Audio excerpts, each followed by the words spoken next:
How would you define human sexuality?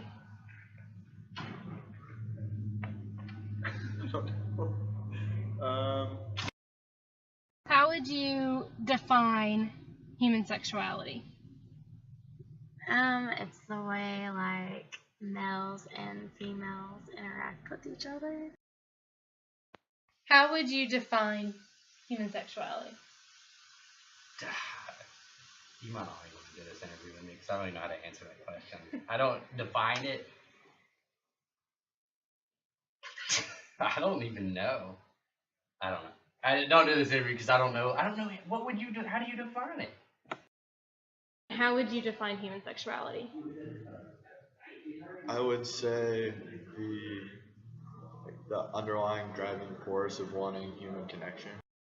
What is human sexuality?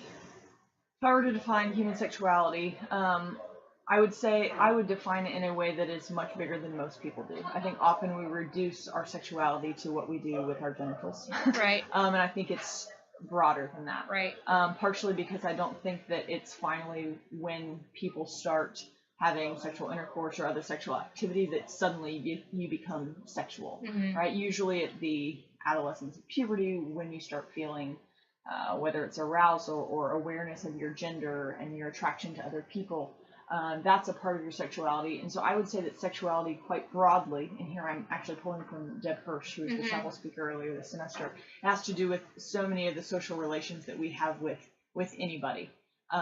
Then within that, we have our gender sexuality, how we understand ourselves as men and women, right. Our orientation, how we relate to the opposite sex or same, and how we're attracted to people. So there are various components of that. Right. So if I were to summarize all of those, I would say pretty generically, it's how we relate to people other than ourselves.